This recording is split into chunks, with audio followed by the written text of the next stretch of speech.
Good day mga boss. So ito, papacheck ko nga pala sa inyo at ipapakita ko sa inyo kung ano ba yung project natin na FPJ na nireserve nga po pala. At kukunin na ng ating pong client from Ilocos Sur. Let's go check natin.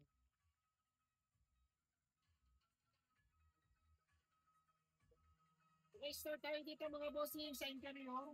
Okay. Ito nga po pala yung ating sounds na pinalagay na additional ni customer. Gusto niya kasi meron sounds kahit pa paano yung ating pong FPJ. Then dito po, nag-ano na rin po tayo, nag-upgrade tayo ng steering wheel, okay? Tapos po, pagdating naman po dito, meron po tayong nilagay na digital na speedometer, okay?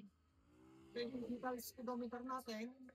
Tapos dito naglagay po tayo ng pinaka-posas para at least, parang ano na rin po talaga kay FPJ, kung makapansin sa mga pelikula, naglagay natin ito. Additional po ito na parang toolbox po. So, o compartment po kung gusto niyo po na maglagay. O, ito po yung ating gauges. Then, ito po yung ating pong mga USB na ano po, saksakan. Ito, pwede po kayo maglagay dito ng sa electric fan. So, ito nga po pala, additional dito, yung electric fan.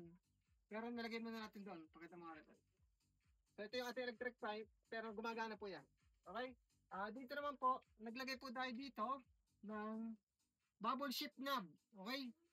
Na meron po siyang ano, ito, nailaw po siya. Tapos yung ating pong engine stop, ito, hinihigit lang po ito. Tapos ito po, so yan, yung stereo po natin. Okay, ang ating po, bagong upholstery po mga bossing. So ito, bagong upholstery po ito. Tapos, pagdating naman po dito, okay, sa ating, nilagyan lang po additional accessories to. Ito po yung snorkel na tinatawag dito. Okay, ito additional din po, yung ating pong Yankee, kung tawagin. So ito. So pagdating sa mga accessories yan po. Ito man pa yung mga pang off-road concept po. Kaya po ang antena natin, ginawa natin pang off-road concept. So ito, naka po yan. Fix po dito yan. So itong ating pong Saraw original bumper. Ito. Naglagay po tayo dito ng additional na fog light. Ito po. Okay. Okay, pakita mo ito dito. So ito po ang ating pinaka-stabilizer. Yan. Stainless po yan. Ito po. Stainless din po yan. At saka po ito mga ganito, stainless. Dito. Ito po, stainless din po ito. B-bar. Mga ganyan, mga bar po ito. Pati mga U-bolt po, stainless yan mga boss. Okay, dito naman, naglagay lang po tayo dito ng ilaw po. So, paano, babahin ko lang po yan.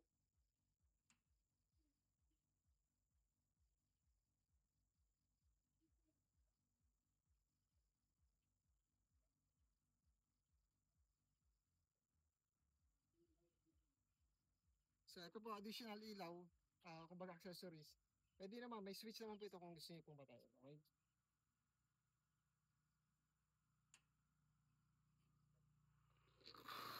Tapos, okay, pagdating po dito sa ating pong ito nga po pala yung ating pong off-road concept na gulong po.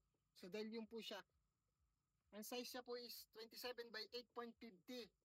So, R14 po. Ayan. Pagdating naman po dito, ginawa namin stainless din po, yung ating pong mat guard. Step board, okay? Saka po itong ating pong pinaka step board, nilagyan din natin dito, yung pinaka roll bar, side roll bar, tawagin po. Then ito po mapapansin nyo, ito po ay buo sa body. So yan. Okay. Dito naman tayo sa may pinaka sounds po. Ano po? So dito tayo sa likod. So dito po sa sound setup na ginawa namin, so kumbaga simple lang po na sound setup. So ito po ang ating X12 na amplifier po, 3,600 watts. 4, 3, and 2, kumbaga 4 channel po. So familiar naman tayo, tsaka alam naman natin basta X12 ay quality naman din po kahit paano yan. Then ito po yung ating pong pulse na ano po, mid-range.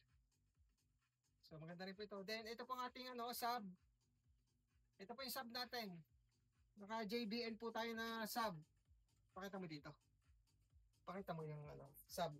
JBL, yung times nila. So, naglagay lang po tayo dito ng additional lights para mas maganda at mas presentable po. Okay? Tapos dito po sa likod. Okay. Pagdating po sa muffler natin nilagay, ito po. Naglagay po tayo dito ng titanium muffler po. Ayan. Tapos yan. Okay mo po yan. So naka-L lang po siya. Isil. So dito naman, naglagay po tayo ng 5 stud din po na reserve tire dito. Tapos additional, ito po yung ating additional accessories. Ito, antenna. So Orighella po ito. Then okay, ito po ang ating pong top load carrier. So stainless po yung ating nilagay. Usually naman po pag FPJ may sadya po ditong ano, kalimitan. Meron po siyang carrier. Kasi ang ating pong concept ay off-road concept po. Okay, dito naman po tayo sa may engine bay. Okay. Pagdating po sa engine bay, ano po, ang ito nga po pala ay diesel engine, then naka 5 speed po tayo ng transmission. Pakita ko lang po sa inyo, yung pong ating engine bay. Okay. So ito po ang ating engine bay. Ito po, so kaya po may tatak siya na Isuzu. Ito. Ito po ay modelo po. Ika nga po ay modelo na C240 engine po. Isuzu type. So makapansin nyo, meron po tayo ditong nilagay na parang pinaka fuse po. Ito po yung naman ay sa ano po, sa sound setup po natin. Para hindi po masunog agad. Yung pong ating mga amplifier. So dito po siya automatic mapuputol kung sakali po may mag-short. Ito po naman ang ating pong ginawa dito. Pinabapping po natin yung ating pong radiator head dito. Para at least nagmukha po siyang bago. Or naging ano po siya, gold plated. Okay, lumitaw. Dito naman po, naglagay po tayo dito sa may unahan. Naglagay po tayo dito ng ano po ito, yung pinakakilay, ika nga po. Sa FPJ po kasi usually may ganito. So ito, may ilaw din po yan.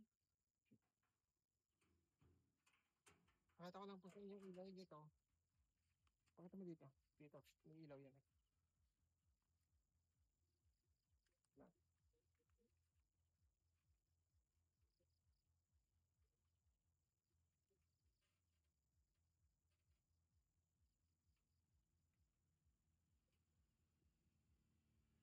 Dito sa sound setup natin mo. Okay, yung sound setup. Ito po, pinaka ano lang po ito. Masasabi ko po na simple lang po yung aming sounds, pero siyempre po, may mga materials din pong medyo maganda rin po ginamit. Kaya, medyo mahal din po yung inabot ito. Nag-umabot din po ito sa 20K plus. Pero halos kami lang po din yung gumawa nito. Yung mga pinsan ko yung gumawa nito. Okay? Ito, i-sound check natin kung okay din po. Maganda rin po ito eh.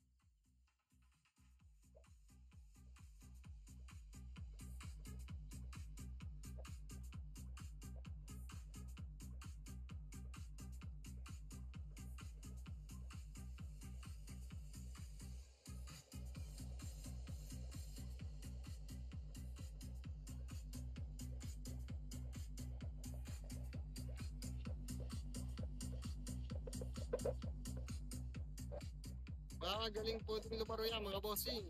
Yung ano niya, sa JBL po yan na 500 watts po. Na double magnet po mga bossing.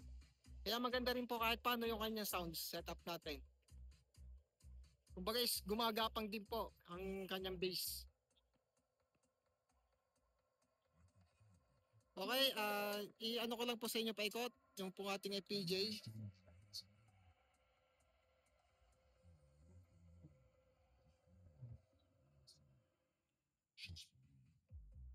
Yung po sa gusto po magpa-set up nito, PM lang po kay mga bossing. We're located po sa Lipa City, Batangas po.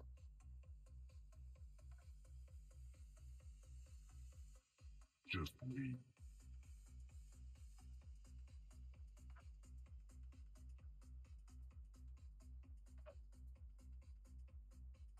Yan mga boss. So talaga magastos po talaga pag nag-project po kayo. Pero ang ganda naman po naman yung resulta, tsaka po nakakatuwa po, masaya kahit magastos.